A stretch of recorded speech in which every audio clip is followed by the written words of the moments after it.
You're listening to KKSM AM 1320 Oceanside. And we're back on the Vibe, soft hits from the 80s, 90s, and today right here on KKSM 1320, your radio revolution. I'm so honored right now, though, over the phone joining me is an amazing singer, Carmen Lundy. How are you doing today, Carmen? Hey, Cars, I'm good. Things are great. Thank you so much for calling in today. Where are you calling us from? I'm calling you from Woodland Hills, California.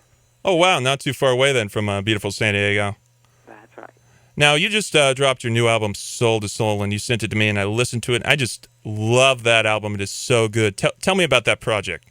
Well, the project includes a lot of great veterans, including Randy Brecker, Patrice Russians on piano, Jerry Allen's playing piano, and Fender Rhodes. I'm playing guitar on the record.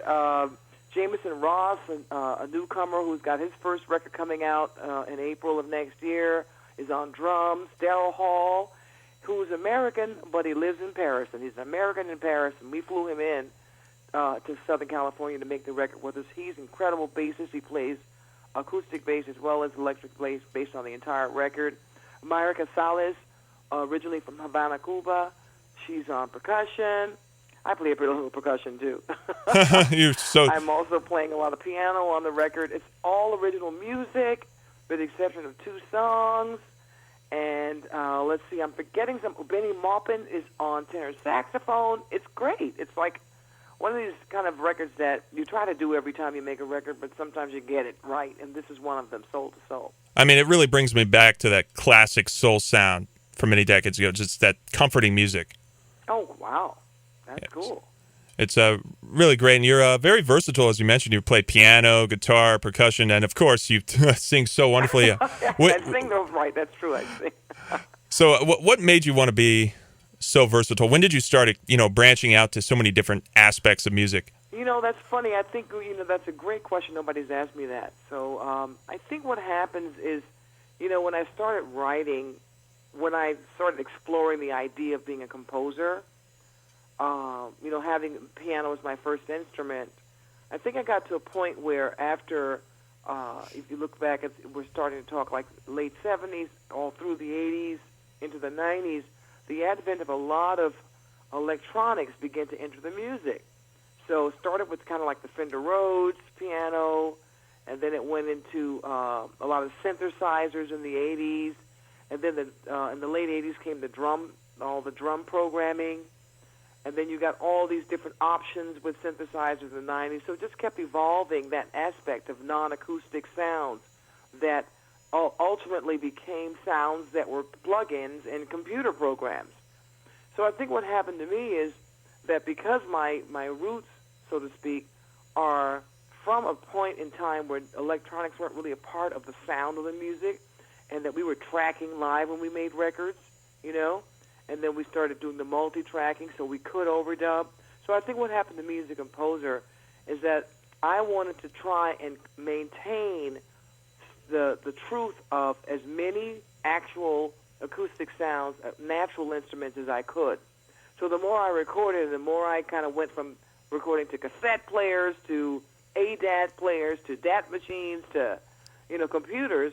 I kept wanting this, had this feeling that I wanted to stick as close as I could to using natural sounds. So that's when I started to take a drum loop or something, which doesn't play your song, it just plays a loop. So I started introducing certain parts of the drum kit to the music so it would sound more natural. And if you've ever heard of I'm not going to say, excuse me, not fake, but if you've ever heard guitar in any kind of software, it doesn't sound real. It doesn't sound like a real string thing you're pulling and you're picking. So I started to play guitar just to get that natural sound in the track. And that's how that evolved for me. The piano, of course, is obvious, but I have 2 Fender Rhodes pianos in the house, and of course, any keyboard is kind of like your source for all of the plugins on the computer. So it was like exploring all of that. I collect musical instruments, so I have harps sitting in the house. I have horns around me.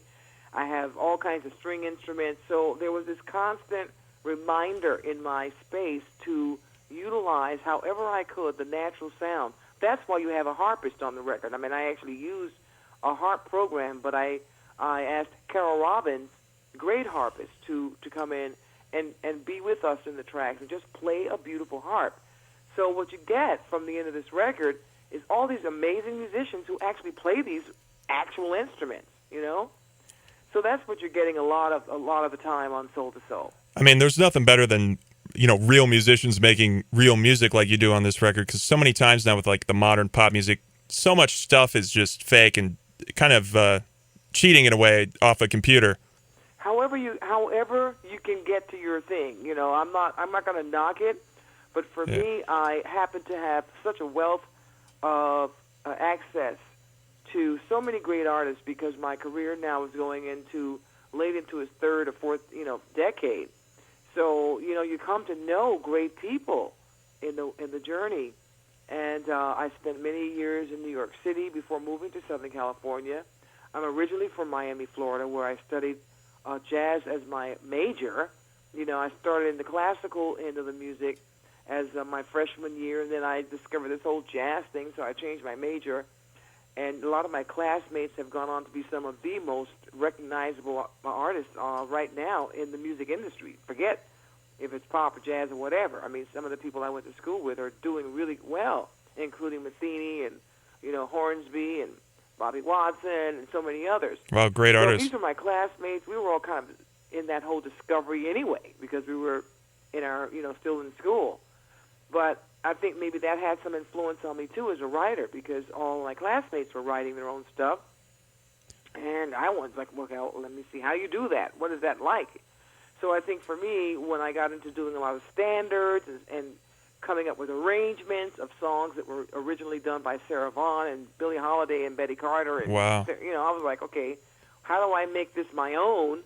So I think all of that fed into this thing that ultimately became more of an interest in trying to balance my musical experience by bringing new songs to the public while having an authentic, essential quality of the jazz roots in the music and the soul, and the whole thing, the R&B.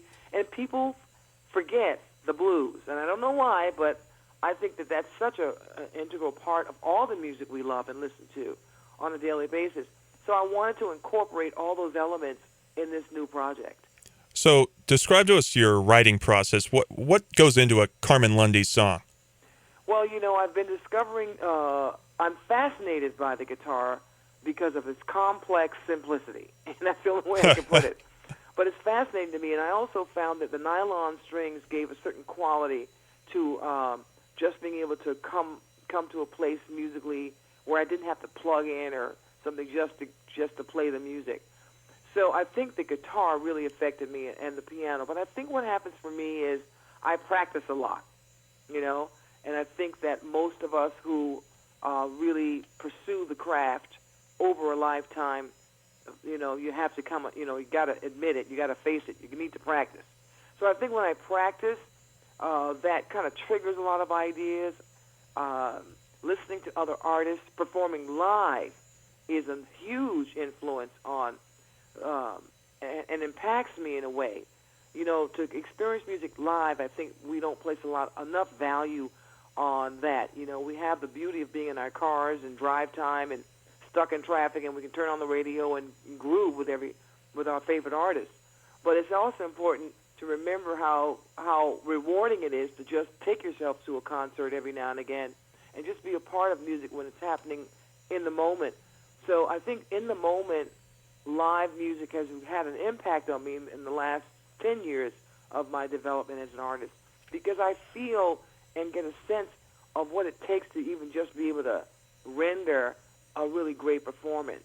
So I think all those things play into how I go back to my woodshed and start to really scratch out ideas.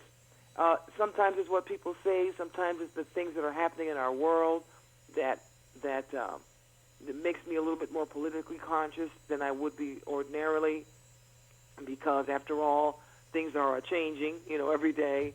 And I think all those things play into the kind of point of view that I end up singing about. I love singing about love and every kind of facet of it. And I think that love is not just a personal relationship between two people. I think it's just a whole global, universal thing that we want to achieve in life, and it's the most important, one of the most important things you can achieve in life is really knowing it and giving it and receiving it. So there's so many levels that, and I can choose anything, to really find a way. Also, our environment is very important to how we, get on through the day. So those are things that I think inspire me, my personal relationships, observations, different cultures, traveling around the world, seeing how other people live, listening to their music, listening to how they express themselves in the different languages. And certain cultures have beautiful musical, music is like a part of their daily existence, particularly in places like Brazil, lots of places in South America, even in Europe, Italy. I find that Italy, Austria, certain places I visit, there's a real strong appreciation and constant interaction with music on a daily basis. So all of that plays into what I do. And I mean, you could definitely go around the world and find just about every place in the world has one thing in common. They all love great music and celebrate love. For those just tuning in here to KKSM 1320, I'm, of course, Nylander, talking to amazing jazz singer, versatile artist, Carmen Lundy. Now, Carmen, by no means is Soul to Soul your first album. You've had over 12. How does that feel at this point in your career? Soul to Soul is my 14th CD. I released my first album in 1985. It's called Good Morning Kiss. Prior to Good Morning Kiss, I think I recorded with several different artists. And my brother had a record called Just Be Yourself. I think that was one of my first records, actually, where I got to do my own music. Potter and Tillman, my song Time is Love is with them. So I was recording like songs with people, other artists. And then Good Morning Kiss was my first. So now we fast forward to 14 CDs later, including a DVD. And, what's cool is that I get to go around the world introducing new music, which happens all the time in pop music. It happens all the time, in hip-hop. It happens all the time in country. But I think, in jazz, we kind of always revert to standards because we expect that people know them, and it's easier for us to improvise on the music because people know what we're improvising on. So for me, that's been a phase of my career, but I really love that I get to, I found the courage somehow and the support from audiences that really dig what I'm doing. I don't know if I answered your question. Oh, yeah. No, you did. Definitely. Now, when you're making music in the studio, are you always thinking of how you're going to put it into your live shows? No. I mean, if I thought about that, I don't think I'd get anything done. For example, I just named a lot of great artists: trumpet, vibraphone. Warren Wolf is playing vibraphone on the record. Saxophone, percussion, drums, harp, strings, piano, electric piano, bass, drums. I mean, if I tried to put all that on stage, So I think what I did was I just wrote the music and recorded what I heard. I just came from a month-long tour where I was in Northern California, as well as Washington State, Idaho, and I forget the other states that I was in. Oh, Colorado. So I did this tour, and then I left the United States and went straight into London, played Vienna, played, Paris. So the thing is that but I could not take all of these instruments that are certainly on the record. But what we ended up doing was representing these compositions with just piano, bass, drums, guitar, and sometimes sax and sometimes harp. But the thing is, if I tried to reproduce what I was hearing when I went into the conception and just to somehow organize my ideas and have all these great people on it, I think I'd be so daunted by how I was going to pull that off live, I would never get there.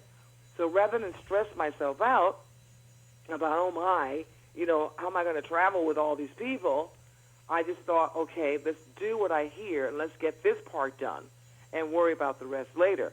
So what's beautiful is the music is, we can convey this music in many different combinations of personnel.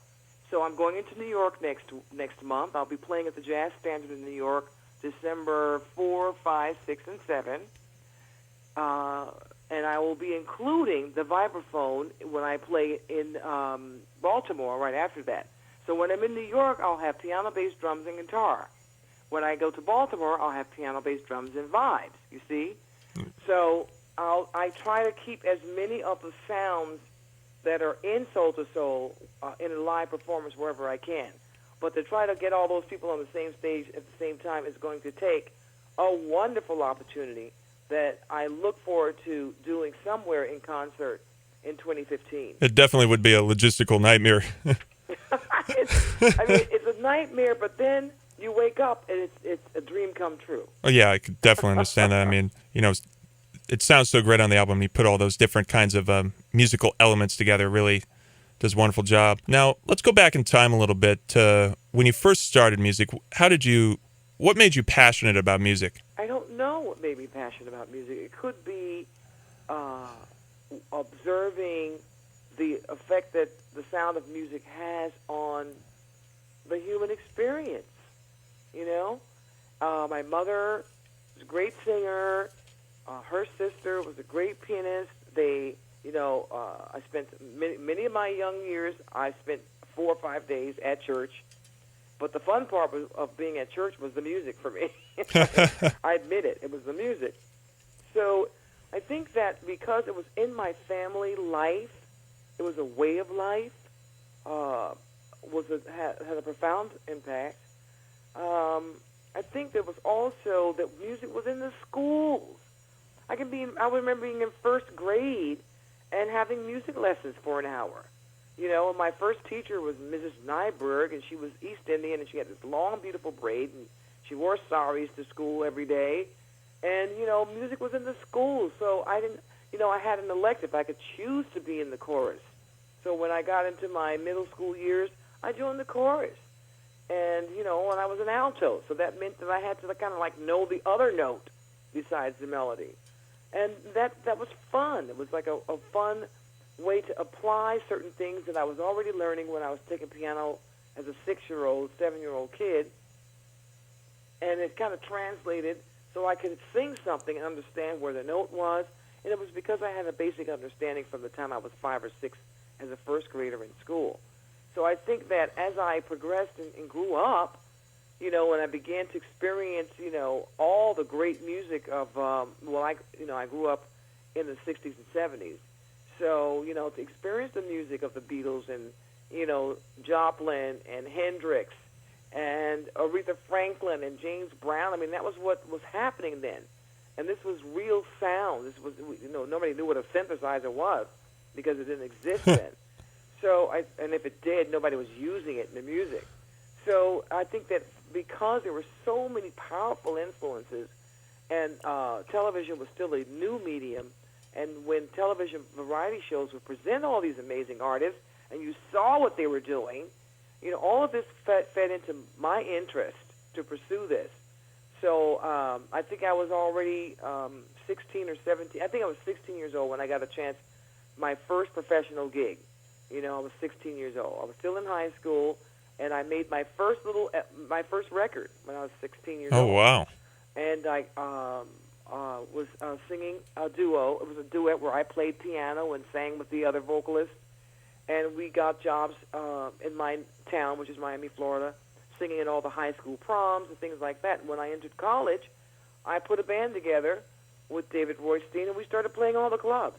And it just kept going and going. So I think what happened for me is that because I had that wonderful kind of foundation in my family life and an encouragement from a parent, which is so important, that your parents don't freak out, oh, my God, my child wants to be a musician. Oh, no, that they do quite the opposite, and they say, my child wants to be a musician.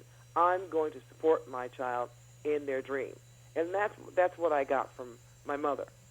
That's great. Support is definitely one of the most important things you could have. It's huge. It's profoundly it could make all the difference in the world to that person who has that seed, that's been planted somehow and wants to nurture it. So all of those things play into how I got to where I am. Awesome. We'll stay on the line right there, Carmen. We got to take a quick commercial break, but we'll be right back. Thank you. To those tuning in, don't go anywhere. We'll be right back with Carmen Lundy right here on KKSM 1320, the Radio Revolution. And we're back on the Vibe, soft hits from the 80s, 90s, and today right here on KKSM 1320, your Radio Revolution. I'm so lucky to be joined by Carmen Lundy over the phone right now. Hey, Carmen, how you doing? Hey. So now teaching is a very, very important part of what you do also. You've given master classes in Australia, Denmark, Russia, Japan, and so many other countries around the world. Tell us, what made you want to start teaching? I had great teachers. And at a certain point, you got to get back. You know, it allows me to remain focused on my work as a performing artist, composer, singer. I stay in my realm, my genre, my work.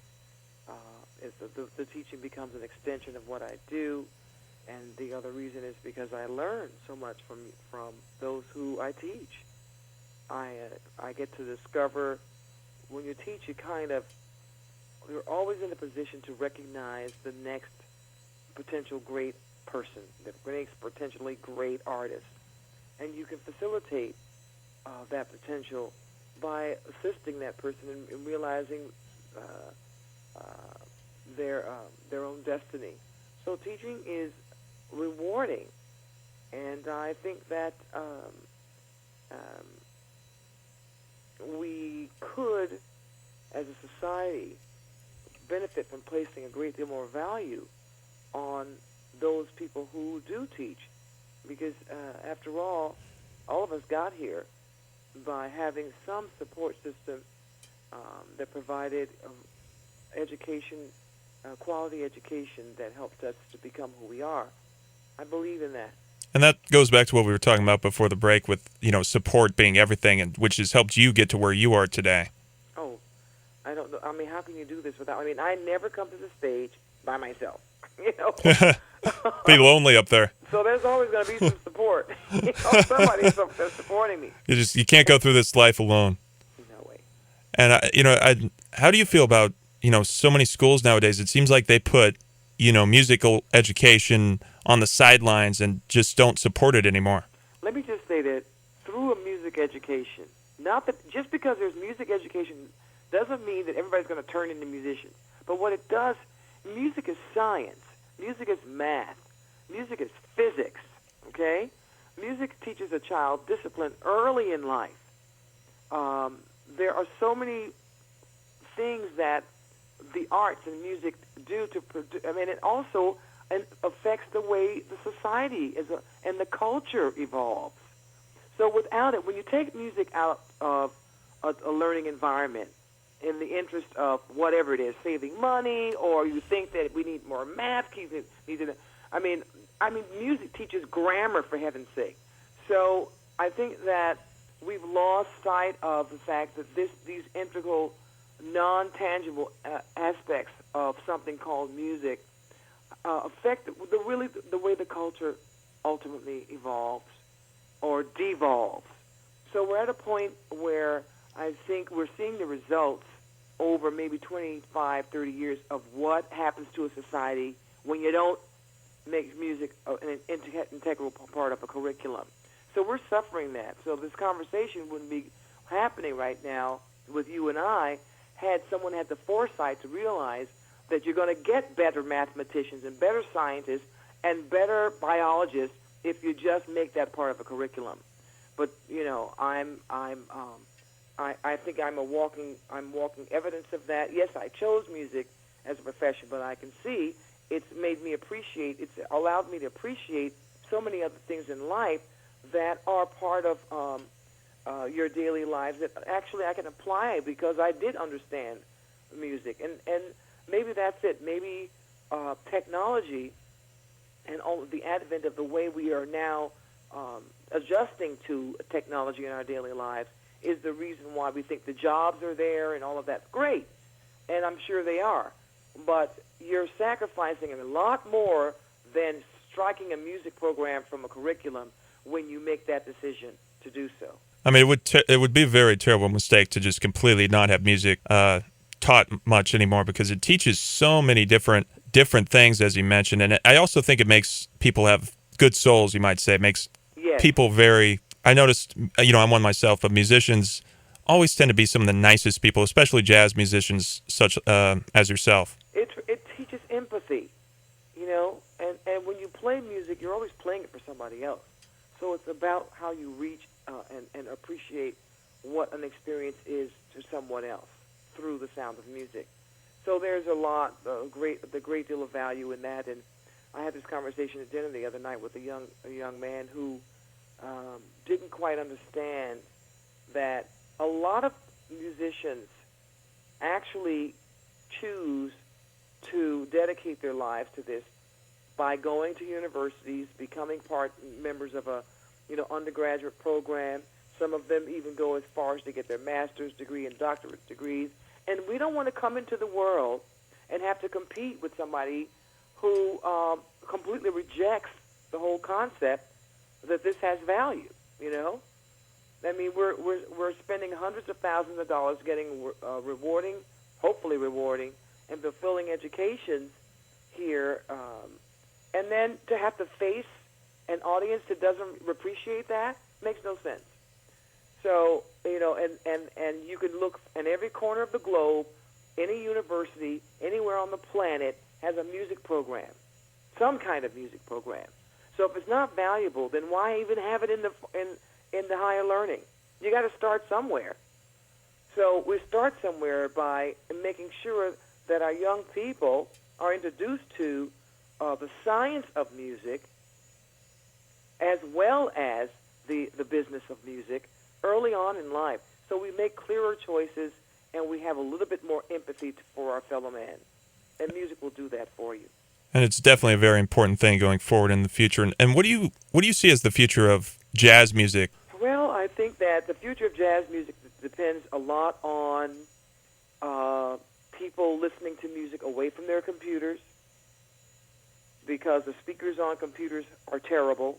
I mean, nothing better than hearing it in person. You need to go out and get a really good sound system, everybody, so you can really hear all this stuff we're doing.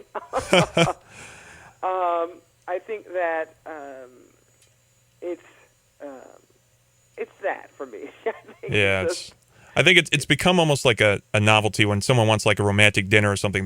They'll go to a jazz concert.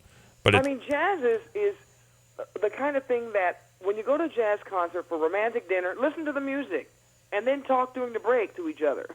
Yeah, that's Don't talk while we're playing. That is one of the things, because being a saxophonist, I go to a lot of jazz concerts, and it is one of the things I hate the most. People just think it's background music. We're not background music. If you want background music, then I'm going to say this to the club owners.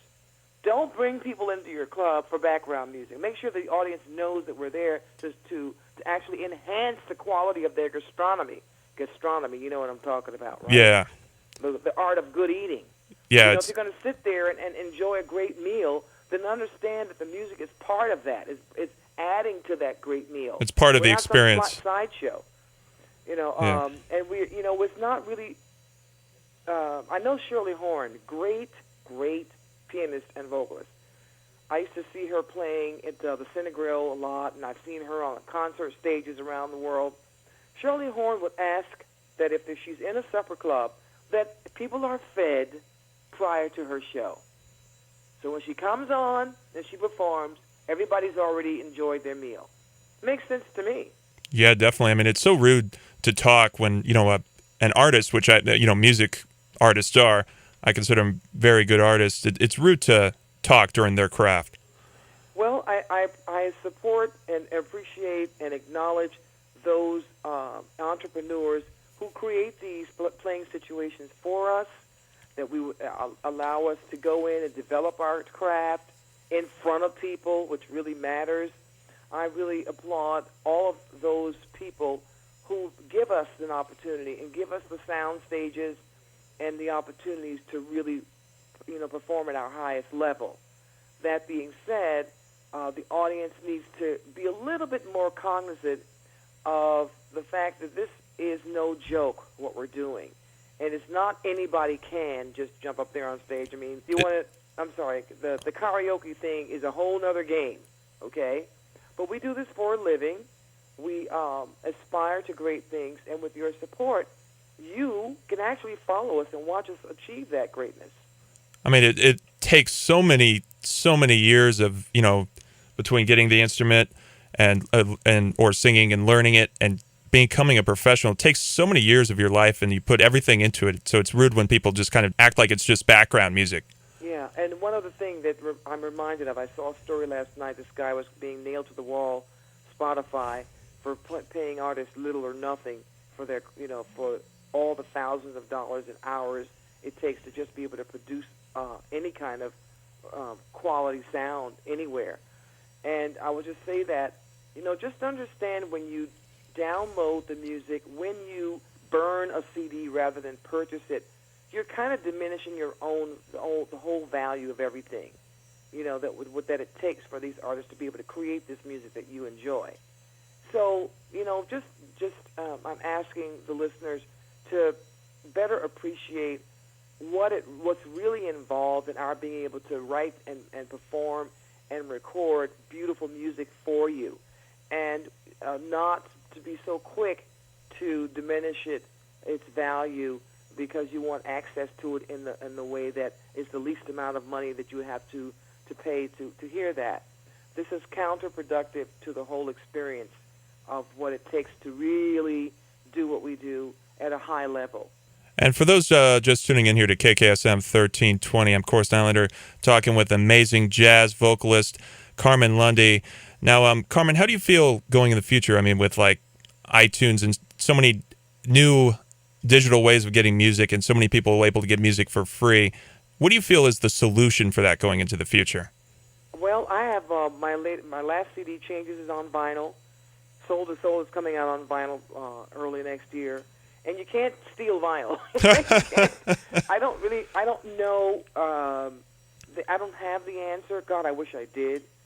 I don't have the answer to what's ahead. I understand that streaming is really the future of everything.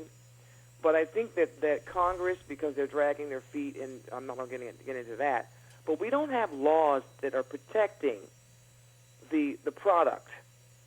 So we have all these new ways of listening to music, but we don't have laws that are really in place to protect the product, the artist being the product, the branding.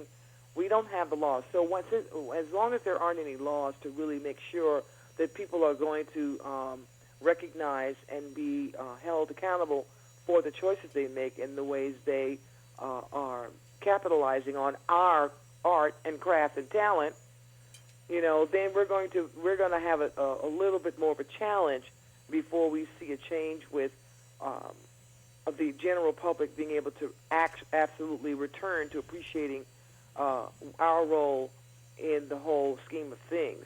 And there are a lot of people who have turntables now that are playing the music again and actually going over and flipping the record over and putting on side B, because at least with that, the music is in the room.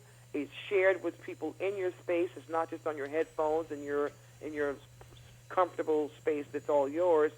It's more of a shared experience, which is what I think. I don't know, but I think it had a lot to do with why I fell in love with music in the first place, because it was in the room. It wasn't coming through headphones, and I kind of... It's an experience you can share with others at the same moment. Right. It's like going to a live show. There's other people there, and you're all experiencing the same musical journey. That's what I mean. So yeah, that's the stuff that I think our young people will ultimately, if they're fortunate, will learn to place more value on, and somehow with their experience being what it is now, and taking a little bit more from what has occurred before, and maybe we can combine our experiences to bring forth something that fulfills everybody's interest, and that's fair to the artist and fair to the audience. It's definitely a problem that's going to hopefully have a solution in the future going forward. Now, your album, Soul to Soul, if our listeners want to go buy that album, where can they go? Well, you can go to my website, www.carmenlundy. You can purchase this on iTunes. You can purchase this on Amazon.com. We are distributed in South America, South Africa, Japan, the UK, and all of the United States. You can find the music anywhere. Just type it in. If you're more comfortable at your computers, you can find the music right there at your fingertips. I wish I could tell you. I mean, I know that it's at Amoeba, but Amoeba is it's the only record store in all of Southern California, or at least in Los Angeles County. So I know that it's at Amoeba. If you still like to go and thumb through the records, you'll find it there. So, and you could definitely always come to my website. And are you in the process of recording another album? I know you just released Soul to Soul, but are you already have your eyes set on the next project? Well, that's a great question too, Chorus. I just returned, last Monday night from being on the road for a month in Europe, and I mentioned earlier in the conversation. So I needed a little downtime to kind of get my groove back and kind of line up with everybody else's time clock. And we actually had so much music for this last project that we didn't have enough room on the CD, if you can believe that. Japan got a bonus track, so if you want to get the record through Japan, then you'll get an extra song. But we have so much music that's a carryover that we couldn't even fit on Soul to Soul. So I think what I'm going to do is take some of the music from that we didn't manage to get on this project and include some new songs. But I want to have a little downtime so that I can reflect, and also sometimes when I put a little space in between performance and recordings, I actually have room to find inspiration and to work at some new ideas. So I'm kind of in that phase right now. Well, I look forward to seeing that project. And where can we follow you on social media? Well, there's Facebook, and there's the real Carmen Lundy. I have my own channel on YouTube, so you can go there. I just uploaded something for the viewers yesterday. 10 things you didn't know about Carmen Lundy. So you might have fun going and checking that out. And I'm also going to launch a wonderful little something that I've been working on. I've been working on presenting videos on my channel. There's a video of a song from the CD Grace, where I wrote with Simpiwe Donna, South African vocalist from Johannesburg, South Africa. She and I got together and wrote a beautiful song, and there's a video called Grace that you can see now. And I think I want to kind of give the audience a little bit of the experience of what it's like to travel, be on the road, and go into different countries and experience different cultures. So in about a week or so, you'll be able to go to the YouTube Carmen Lundy channel and see my movie of the experience of being on the road this last month or so.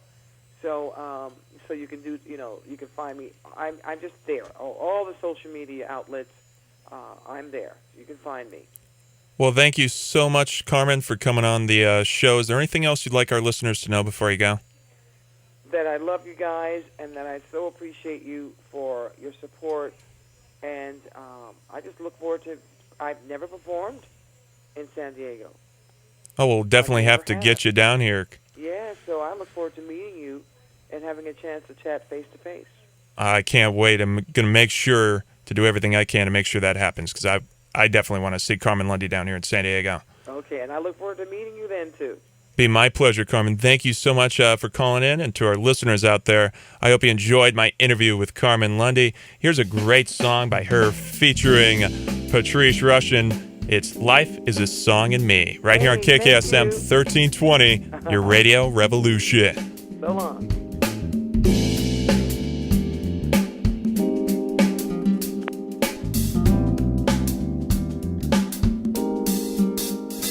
I've looked around all my life, trying to find some meaning in my life, searching for that special someone.